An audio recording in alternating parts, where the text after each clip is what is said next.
नमस्कार दोस्तों, आप सभी का एक बार हमारे YouTube चैनल में बहुत बहुत स्वागत है। मैं अनिल शर्मा, मोटिवेशनल स्पीकर और कॉर्पोरेट ट्रेनर। दोस्तों, आज एक कहानी छोटी सी मैं आपको सुनाने जा रहा हूँ। ये कहानी है सिकंदर महान के बारे में। जी हाँ, अलेक्जेंडर द ग्रेट।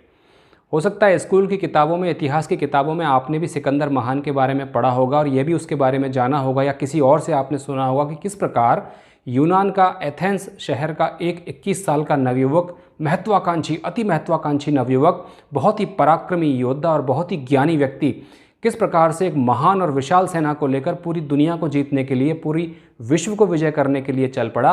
तो आज की कहानी अलेक्जेंडर द ग्रेट, सिकंदर महान के बारे में ही है। दोस्तों, हुआ यूं कि जब सिकंदर महान ने ये मन बनाया, ये निश्चय किया कि मुझे दुनिया जीतनी है, मुझे विश्व विजय करनी है, तो अपनी सेना को उसने तैयार किया और बहुत बड़ी विशाल सेना लेकर एथेंस शहर से वो बाहर निकला।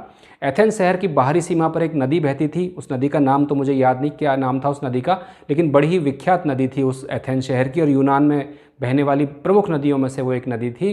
तो जैसे ही सिकंदर घोड़े पर बैठा हुआ, उसके पीछे पीछे उसके सेनापति चल रहे, उसके सैनिक चल रहे, उसके घुड़सवार, हाथी, हर प्रकार का जो लाव लश्कर था, उसका जो मिलिट्री का जो पूरा स्ट्रक्चर था वो उसके पूरे पूरे साथ चल रहा था।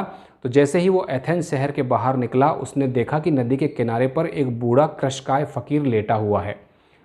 आधी लेटने की मुद्रा में है, यानी कि आधा बैठा हुआ है कोहनियाँ टेक करके ज़मीन पर, और आधा लेटा हुआ है और मस्त रूप से नदी के प्रवाह को देख रहा है। बीच बीच में थोड़ा थोड़ा कंकड़ भी उठा के नदी के प्रवाह में वो डाल दे रहा है। तो जब सिकंदर और उसके पास गया तो उसने देखा कि अरे, ये तो डायोजनीज है। डायोजनीज के बारे में मैं आपको बता दूं कि डायोजनीज यूनान का एक बहुत महान विचारक था।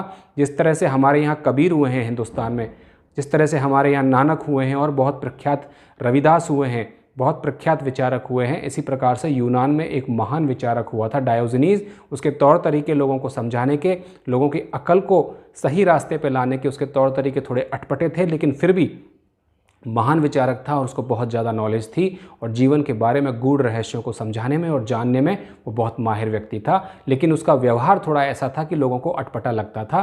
तो जब सिकंदर ने देखा कि ये तो महान विचारक डायोजनीज यहाँ पर बैठे हुए हैं नदी के किनारे, तो उसने अपने 2 सैनिकों को आदेश दिया कि जाओ, इनको बोलो कि सिकंदर इनसे मिलना चाहता है।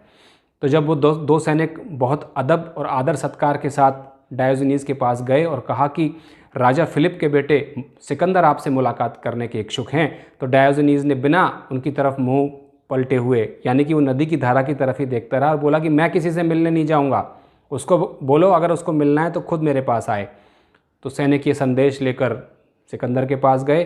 सिकंदर ने यह सुना डायोजनीज का संदेश, तो उसे बड़ा गुस्सा आया, लेकिन उसने गुस्से को दबाया, क्योंकि उसकी शिक्षा ऐसी थी, अरस्तु का शिष्य था। शिक्षा इस प्रकार की थी कि संतों का और ज्ञानी व्यक्तियों का सम्मान करना चाहिए। तो मन में जो गुस्सा उसका उबल रहा था, उस गुस्से को दबाकर वह घोड़े से उतरा और अकेला ही डायोजनीज से मिलने चल पड़ा। जैसे ही डायोजनीज के पास पहुंचा तो उसने झुककर नमस्कार किया और बोला कि हे महान डायोजनीज, मैं राजा फिलिप का बेटा सिकंदर हूँ और मैं विश्व विजय करने जा रहा हूँ, मैं दुनिया को जीतने जा रहा हूँ। क्या तुम मुझे आशीर्वाद नहीं दोगे कि एथेंस का एक बेटा दुनिया को जीतने जा रहा है और तुम मुझे आशीर्वाद नहीं दोगे? तो डायोजनीज ने मुस्कुराते हुए कहा कि आशीर्वाद तो मैं तुम्हें दे दूंगा, पर यह बताओ कि अभी तुम इस एथेंस शहर से बाहर निकलोगे, निकलते ही क्या करोगे? तो सिकंदर ने तपाक से जवाब दिया कि मैं अगला जो राज्य है उस राज्य पर आक्रमण करूंगा, उसके साथ युद्ध करूंगा, उसको युद्ध में हराऊंगा और उस राज्य को अपने राज्य में मिला लूँगा, और इस प्रकार एक के बाद एक राज्यों को जीतते हुए मैं अपने साम्राज्य का विस्तार करूँगा और एक दिन हो सकता है मैं दुनिया भी जीत लूँ। तो डायोजनीज ने कहा कि अच्छा, तुम इस राज्य को जीत लोगे, इसके बाद अगले राज्य को भी जीत लोगे, और हो सकता है तुम दुनिया को भी जीत लो, तो दुनिया को जीतने के बाद क्या करोगे? अब सिकंदर को थोड़ा आश्चर्य हुआ, थोड़ा वो असमंजस में पड़ा कि क्या जवाब दें। अब तो दुनिया भी जीत ली, अब कुछ करने के लिए बचा नहीं। तो उसने कहा कि दुनिया को जीतने के बाद मैं वापस अपने राज्य एथेंस में आऊँगा, यूनान में आऊँगा और अपने राजमहल में आराम करूँगा। तो डायोजनीज ज़ोर ज़ोर से हंसने लगा कि देखो, तुम पूरी दुनिया को जीतोगे, तुम लड़ाई करोगे, लोगों को मारोगे, खून बहाओगे, इतना नरसंहार करोगे, इतनी जनहानि करोगे, धनहानि करोगे, और इतने लोगों को विस्थापित कर दोगे, इतने लोगों का घर तबाह कर दोगे, और उसके बाद तुम क्या करोगे? उसके बाद तुम अपने राजमहल में आकर आराम करोगे। तो देख, यहाँ पर मैं नदी के किनारे बैठा हुआ हूँ, नदी की ठंडी ठंडी नदी की धारा चल बह रही है और ठंडी ठंडी हवा चल रही है, कितना अच्छा किनारा है, देख मैं अभी भी आराम कर रहा हूँ, और तुम भी अभी आ जाओ, अगर तुम चाहो तो अभी भी बैठकर मेरे साथ आराम कर सकते हो। जब इतना लड़ाई झगड़ा करने के बाद, इतना इतना प्रॉब्लम क्रिएट करने के बाद, इतने युद्ध करने के बाद, इतना खून बहाने के बाद तुम्हें आराम ही करना है, तो आराम का अवसर तो अभी ही विद्यमान है, अभी क्यों नहीं तुम आराम करते। तो सिकंदर को थोड़ा एक क्षण के लिए तो वो ठिठका, फिर उसने कहा कि नहीं नहीं, अभी आराम का समय नहीं है, अभी तो मुझे युद्ध लड़ना है, अभी मुझे दुनिया जीतनी है। आप चाहें तो मुझे आशीर्वाद दें, चाहे तो मत दें। अगर आशीर्वाद देंगे तो मुझे अच्छा लगेगा, नहीं देंगे तो भी कोई बात नहीं, मुझे तो विश्व विजय करना है और मुझे दुनिया को जीतने के लिए अभी से निकलना है, मैं कूच कर रहा हूँ। तो डायोजनीज ने उसको आशीर्वाद तो कुछ नहीं दिया, लेकिन वो हंसता रहा और सिकंदर उसको नमस्कार करके चला गया।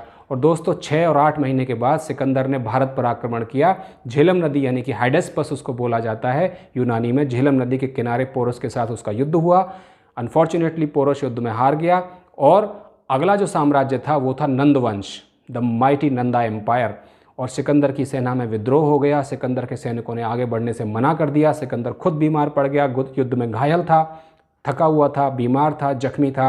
और जब सिकंदर का अंतिम समय आया तो उसको उसी डायोजनीज की याद आई। उसने कहा कि डायोजनीज बिल्कुल सही कहता था कि दुनिया को जीतने के बाद भी मैं अशांति में मर रहा हूँ। दुनिया को जीतने के बाद भी ना मेरे पास शांति है, ना मैं आराम कर पाया, ना मैं खुश रह पाया और अशांति के साथ मैं जा रहा हूँ। तो दोस्तों, इस कहानी को सुनाने का मतलब सिर्फ ये है कि मैं आपको डिस्करेज नहीं कर रहा हूँ, मैं आपको नेगेटिव चीज़ नहीं बता रहा हूँ, मैं आपको सिर्फ ये कह रहा हूँ। और ये कहानी स्पेसिफिकली उन लोगों के लिए है जो एक अंधी दौड़ में दौड़े चले जा रहे हैं, जो एक विशियस सर्कल में भागे चले जा रहे हैं और उस विशियस सर्कल का कोई अंत नहीं है।